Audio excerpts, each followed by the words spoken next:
વૃદ્ધાવસ્થા થઈ હતી. બ્રાહ્મણની અવસ્થા 105 વર્ષની થઈ. હજુ એને ગોપાલના દર્શન થયા નહોતા. મનમાં એક જ ભાવના હતી, એકવાર દર્શન કરવા છે. મેં પૈસા માટે પ્રવૃત્તિ કરી નથી, મેં સંસારનો કોઈ સુખ ભોગવ્યું નથી. આખું જીવન મેં ગોપાલ મંત્રનો જપ કર્યો છે. મારા પાપ બહુ છે અને તેથી મને દર્શન થતા નથી. સાંભળ્યું છે કે યશોદાના ત્યાં બાળક આવ્યો છે, તે પતિ પત્ની ત્યાં જોવા માટે આવ્યા છે. યશોદાજીના ગોદમાં સર્વાંગ સુંદર બાલકૃષ્ણના દર્શન કરતા બ્રાહ્મણને અતિ આનંદ થયો. બ્રાહ્મણને એવો અનુભવ થયો, મારા ઈષ્ટદેવ ગોપાલ તે આ જ છે, આ જ ગોપાલ. મારી બહુ ઈચ્છા હતી મરતા પહેલા એકવાર દર્શન થાય તો સારું. મારી વૃદ્ધાવસ્થા છે, હવે શરીર બહુ દિવસ નહીં રહે. મારી ભાવના સફળ થઈ, મને ગોપાલના પ્રત્યક્ષ દર્શન થયા. આનંદ થયો. અતિ આનંદ થાય ત્યારે આંખમાં આંસુ આવે.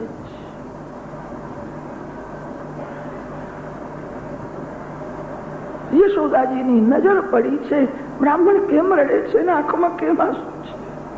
યશોદાજીએ હાથ જોડ્યા અને કહ્યું છે, મહારાજ તમને કઈ મળ્યું નહીં તેથી તમે રડો છો. બ્રાહ્મણે હાથ જોડે, માં આજે મને બધું મળી ગયું. આખું જીવન મેં જેના મંત્રનો જપ કર્યો, મને દર્શનની તીવ્ર ઈચ્છા હતી. મૈયા મને એવું દેખાય છે મારા ઈષ્ટદેવ ગોપાલ તારા ગોતમાં છે. મને અતિ આનંદ થયો, અતિ આનંદ થયો તેથી આંખમાં આંસુ આવ્યા છે. માં આજે હું માગવા આવ્યો નથી, મને આજે બધું મળી ગયું છે. મને આનંદ તો થાય છે, થોડુંક દુઃખ પણ થાય છે.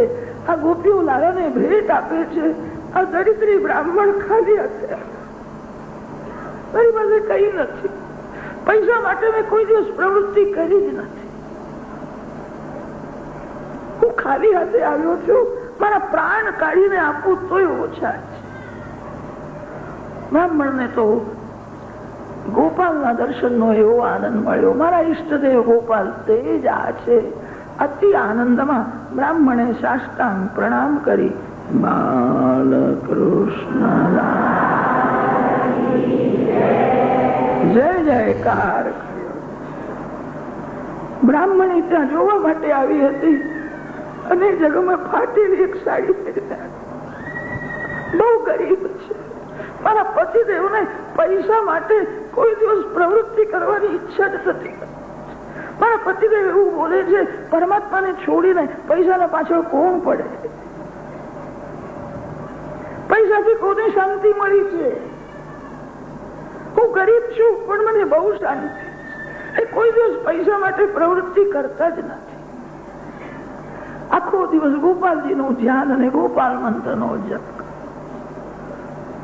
બ્રાહ્મણી દૂર ઉભી છે, તેને કનૈયો બહુ સારો લાગે છે. ગોપીઓ ભેટ આપે છે, તે જોતા એનું હૃદય પીગળ્યું છે. હું ખાલી હાથે આવી, મારી પાસે કઈ નથી. લાલાને હું શું આપું? બ્રાહ્મણીના આંખમાંથી આંસુ નીકળે છે. યશોદા માએ તે જોયું, બ્રાહ્મણીને બોલાવી પાસે બેસાડી, એનું સન્માન કર્યું. અને યશોદા માએ તો બ્રાહ્મણીના ગોદમાં બાળકને આપ્યું. બ્રાહ્મણીને યશોદા મૈયા સમજાવે છે, તમારે કઈ આપવાનું હોય નહીં, તમારા આશીર્વાદથી દીકરો થયો. હું તો નામની માં છું, આ તમારો દીકરો છે. યશોદાજીએ કહ્યું કે તમારો દીકરો છે. ત્યારે પતિ પત્નીને અતિશય આનંદ થયો, કનૈયો મારો દીકરો. બ્રાહ્મણને ચિંતા હતી, મારી વૃદ્ધાવસ્થા છે, અંતકાળમાં મૃત્યુની શૈયામાં મને જયારે ગભરામણ થશે, મારા મુખમાં ગંગાજળ કોણ આપશે? મને તુલસીપત્ર કોણ આપશે? હું દરિદ્રી છું, મારા ત્યાં દીકરો નથી. અંતકાળમાં મારી પાસે કોણ આપશે? યશોદા માએ જયારે કહ્યું કે કનૈયો તમારો દીકરો છે, ત્યારે તો બ્રાહ્મણને આધાર મળી ગયો. અંતકાળમાં બાલકૃષ્ણ મારી પાસે આવ્યો, મારું મરણ સુધારશે. એ બહુ પ્રેમ કરે છે. એ અણીના સમયે દોડતો આવે. અંતકાલમાં બાલકૃષ્ણ મારી પાસે આવશે. કનૈયો મારો દીકરો છે. આ ભાવ જાગ્યો. પતિ પત્ની નાચવા લાગી. કનૈયો મારો દીકરો છે. જીવને અતિ આનંદ થાય ત્યારે જીવ નાચે છે. યશોદાજીએ કહ્યું છે આ તમારો દીકરો છે. બ્રાહ્મણને આધાર મળી ગયો. અંતકાળમાં બાલકૃષ્ણ મારી પાસે આવશે.